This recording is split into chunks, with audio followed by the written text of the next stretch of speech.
Alors, ton enfant fait une crise. On a souvent cette image de crise dans le supermarché où ton enfant se roule par terre, mais il n'y a pas que ça. Je comprends pas pourquoi, c'est compliqué de le mettre dans la voiture. Il ne veut plus mettre son siège auto, il ne veut plus mettre son harnais, il ne veut pas manger dans l'assiette verte, il veut la bleue, etc. Et tout part en cacahuète à ce moment-là. Et je pense que si c'est bien un moment dans la vie de parent où notre impuissance, elle est décuplée, où notre sentiment d'impuissance est décuplé, c'est vraiment quand un enfant en jeune âge, en bas âge, va faire une crise et ce qu'on appelle une tempête émotionnelle.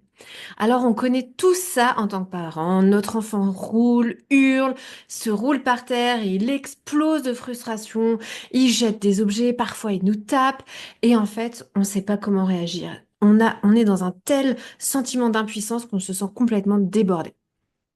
Alors bonne nouvelle pour toi, si tu es dans ce cas-là, regarde cette vidéo, tu vas voir, on va parler de ce sujet-là.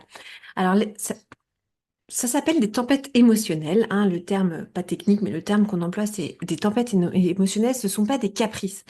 Elles sont simplement un signe du développement, du stade de développement de ton enfant. Euh, c'est juste simplement ton enfant qui n'a pas encore les outils pour gérer ses émotions de la bonne manière ou de gérer les émotions autrement que ce qu'il est en train de faire. Donc reste avec moi dans cette vidéo, on va voir pourquoi les crises arrivent, les erreurs qui aggravent la situation et bien sûr 5 étapes pour apaiser ton enfant et ben toi aussi pour t'apaiser parce que on a beau dire que c'est notre enfant qui fait une tempête émotionnelle, c'est quand même hyper bouleversant pour nous aussi en tant que maman. Alors, pourquoi ton enfant fait des tempêtes émotionnelles, des crises, on appelle ça le mot que tu veux, si tu veux. En tout cas, l'idée, c'est un enfant qui part en cacahuète, qu'on ne peut pas raisonner à ce moment-là, qu'on ne peut pas calmer à ce moment-là. C'est simplement que ton enfant, en fait, avant l'âge de 6 ou 7 ans, le cerveau de ton enfant ne sait pas encore réguler ses émotions. Quand il est submergé, en fait, il explose. C'est qu'il y a trop de choses. C'est pas de la mauvaise volonté, c'est vraiment un développement normal chez ton enfant. Donc ça, c'est hyper important de le savoir. Et déjà, ça nous déculpabilise aussi en tant que maman. Et on en reparlera aussi des pensées qui sont dans notre tête au moment où notre enfant fait une petite crise ou une grosse crise. Alors pourquoi il fait des tempêtes aussi émotionnelles? C'est parce qu'en fait, ce qu'il ressent, il sait pas l'exprimer. Il sait pas d'une manière adéquate. Il sait pas utiliser ses mots. Il lui manque du vocabulaire. Il lui manque des actions. Et donc du coup, la frustration, la colère, la fatigue, tout va partir en vrac dans tous les sens. Et ça va être très difficile pour toi si tu essayes de raisonner, de trouver vraiment la cause derrière cette tempête émotionnelle. Et c'est normal. Et j'ai envie de te dire, ne t'attarde pas forcément à trouver la cause. C'est pas ça le plus important. Le plus important, c'est que tu comprennes que le message de ton enfant, ça va être, je suis dépassée, aide-moi. Je sais plus quoi faire, aide-moi. Et je te le dis en ayant un comportement qui part en vrille complètement. Ton enfant, il fait aussi faire des tempêtes émotionnelles parce qu'il a besoin de se sentir en sécurité. Alors quand je te dis ça, ça ne veut pas dire que tu es une maman qui ne donne pas assez de sécurité à son enfant. C'est pas du tout ça, c'est deux questions différentes.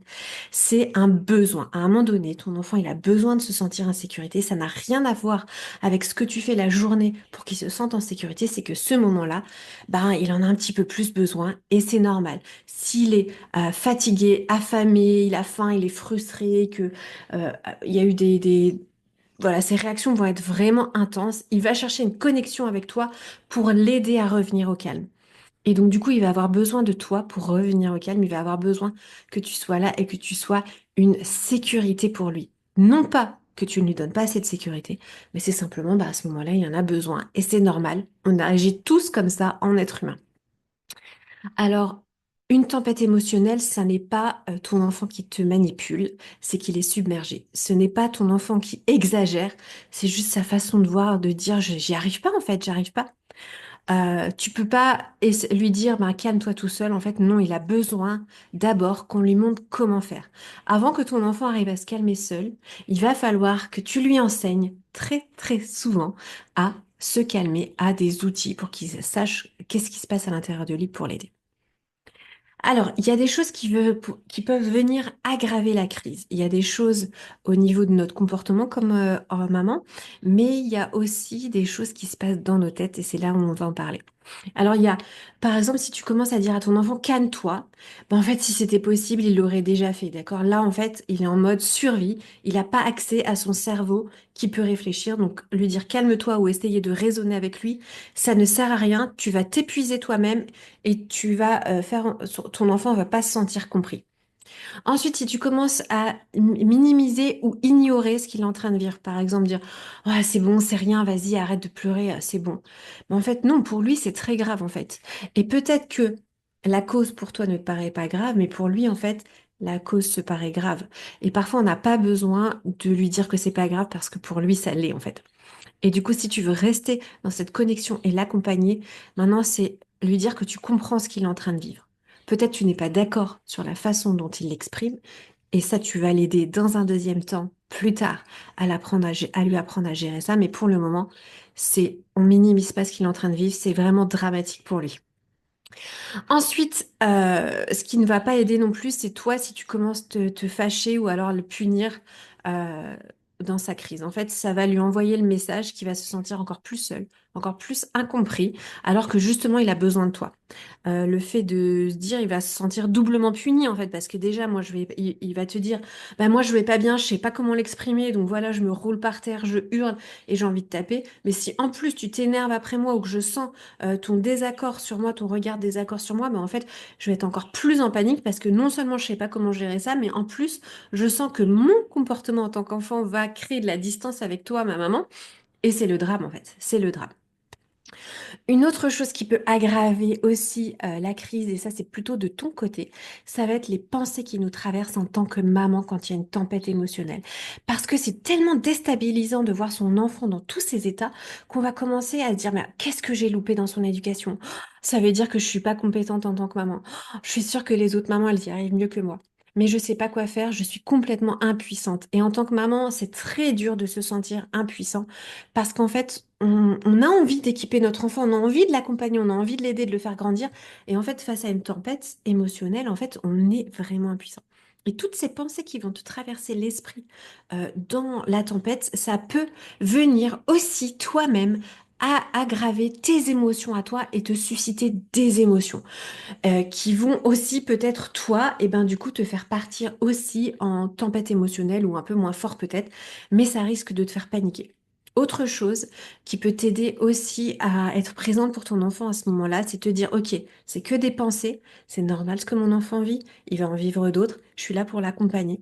Et l'autre chose aussi que tu dois savoir qui est hyper intéressant, moi qui m'aidait beaucoup pour me mettre en position d'accompagner mon enfant, c'est dire, ok, il y a un système qui se passe, c'est les neurones miroirs. Donc, par exemple, tu as déjà vu quelqu'un bailler, et bien toi, ça va te donner envie de bailler. Ben, en fait, c'est notre cerveau. Il a des neurones miroirs qui ont tendance, avec l'empathie, etc., à imiter ou à faire ressentir ce que l'autre ressent. Et donc, parfois, toi aussi, quand ton enfant fait une tempête émotionnelle, tu te sens submergé, tu te sens pas bien, tu commences à être en mode panique. Bah, dis-toi aussi que c'est un fonctionnement de ton cerveau qui est complètement normal. Donc l'idée, ça va être de dire, ok, non, en fait, c'est normal que je ne vive ça. C'est mon cerveau qui essaye de me faire comprendre ce que l'autre est en train de vivre. Donc vois ça comme une information, mais ne vois pas ça comme une réalité, un fait qui est vrai. C'est vraiment ton cerveau qui t'envoie des messages. Ce n'est pas ton état de maman. Ce n'est pas toi qui es nul en tant que maman. Ce n'est pas du tout ça. C'est vraiment un autre sujet. Donc maintenant, pour gérer la tempête émotionnelle, alors l'idée c'est de rester calme. Alors je sais que c'est dur. Euh, Si tu es stressé, il va s'emballer encore plus. Donc dis-toi des choses qui vont t'aider à ne pas stresser. Moi, ce qui m'aidait, c'est dire, ok, je sais qu'il y a les neurones miroirs. Donc si je commence à me sentir un peu surpassée, c'est normal. C'est parce que c'est mon cerveau qui m'envoie des signaux de ce que je suis en train d'observer. Deuxième chose, ok, toutes les pensées dans ma tête qui me disent que je suis pas une bonne maman, que j'ai pas su équiper mon enfant, etc. Non, c'est faux ça en fait. C'est parce que c'est simplement le développement par lequel mon enfant doit passer. Et donc du coup, moi, ces idées-là, ça m'aide à rester calme. Donc je t'encourage à trouver tes idées aussi et les points qui vont te permettre d'accompagner ça. Donc, en pleine tempête, ne raisonne pas avec ton enfant. Par contre, tu peux le soutenir. Et comment tu peux le soutenir? Tu peux lui dire, «Oh, je vois que c'est dur pour toi en ce moment. Écoute, si tu veux, je suis là pour t'aider. De quoi est-ce que tu as besoin? Peut-être que ça peut passer comme question. Et tu vas lui dire, waouh, je vois que tu es vraiment en colère, tu es vraiment triste, tu es vraiment frustré. Et tu viens valider et puis tu expliques aussi ben, ce qu'il est en train de vivre. Peut-être que tu as un événement de son environnement de pourquoi il y a eu cette crise-là. Donc du coup, viens valider aussi, genre, ben, je vois que tu avais vraiment très très envie de boire de l'eau dans le verre rouge. Alors, je suis désolée qu'il soit à la vaisselle et qu'on puisse pas l'utiliser. Je comprends que tu sois triste. Ok? On vient valider ça pour l'aider simplement à ce que lui, il comprenne ce qui se passe à l'intérieur de lui et pour qu'en même temps, tu puisses lui envoyer le signal que tu es là pour lui. Ensuite, troisièmement, euh, parfois il y a besoin d'un toucher, parfois il n'y a pas besoin d'un toucher, mais vois, ouvre tes bras, mets-toi en position de recevoir, assieds-toi à côté de lui, et s'il a besoin de venir, il viendra. Parfois, il y a des enfants qui tapent le parent pendant cette crise émotionnelle. Là, pour le coup, alors là, moi je dis on met stop, on dit ah non, tu ne me tapes pas. Tu dis bah écoute, je vais m'asseoir dans le canapé si tu as besoin de moi, je viens, mais je veux pas que tu me tapes. D'accord? Ça, on met des limites. Toujours, un enfant ne doit taper personne. Voilà. Et pas non plus son parent, même s'il y a une tempête émotionnelle, ben en fait, on a le droit de dire stop pour ça et on dit, bah écoute, je suis là pour toi, mais par contre, tu me tapes pas. Voilà.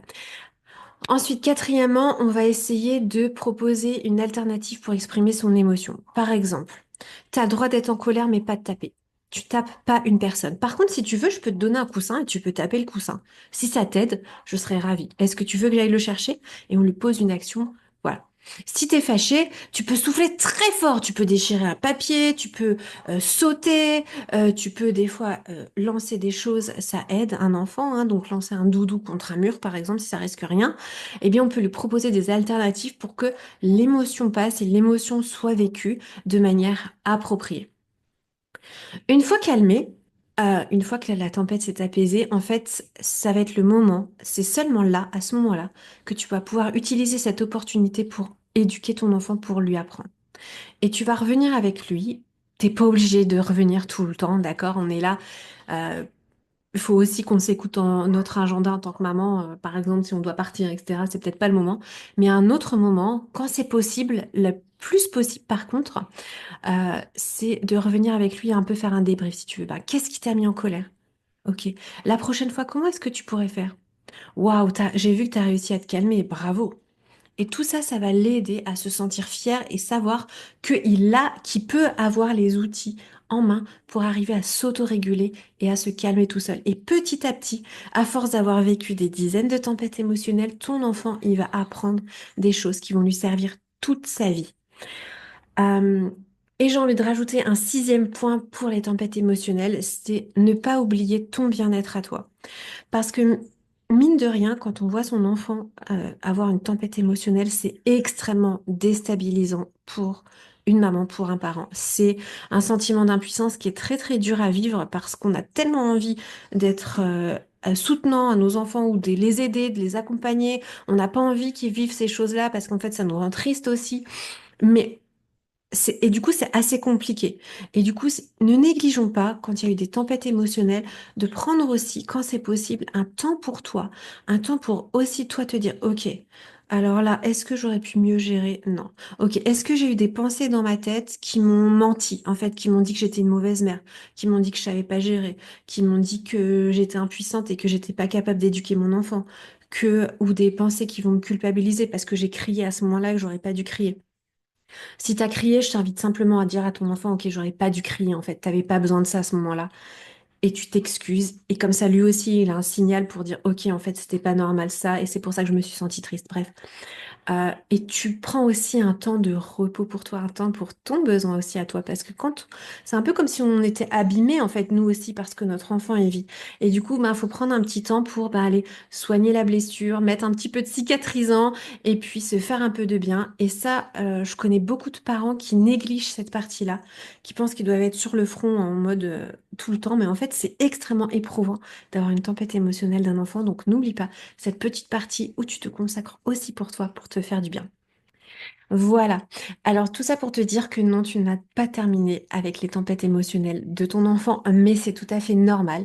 Et l'idée, ça va être ce que j'ai envie de te transmettre, c'est que ça va être des opportunités d'apprentissage, ça va être des opportunités d'apprendre à ce qu'il gère ses émotions. C'est aussi des opportunités pour que toi, tu gères tes émotions et en même temps aussi des opportunités pour que tu identifies parfois les pensées dans ta tête qui sont toxiques et qui sont des mensonges et qui vont venir peut-être te culpabiliser. C'est hyper intéressant de les connaître parce que du coup, on se fait avoir une fois, deux fois, trois fois, quatre fois, mais peut-être même 10 fois. Puis après, au bout d'un moment, on se dit non, non, non, attends, cette pensée-là qui me culpabilise, après pendant 3 jours, je me sens mal parce que j'ai l'impression d'être une mère horrible, parce que j'ai pas su gérer les émotions de mon enfant. Ok, là maintenant j'arrête avec cette pensée-là. Et du coup, ça va nous aider aussi, nous, à être une maman qui s'assume mieux et du coup d'être une maman qui est beaucoup plus impactante. Écoute, si cette vidéo ça t'a parlé, si tu as envie d'en savoir plus, n'oublie pas de t'abonner à ma chaîne et d'activer la cloche de notification pour être au courant de mes nouvelles vidéos. Tu peux aussi aller regarder sous la description pour aller en savoir plus et pour aller me suivre sur Instagram. Salut, salut!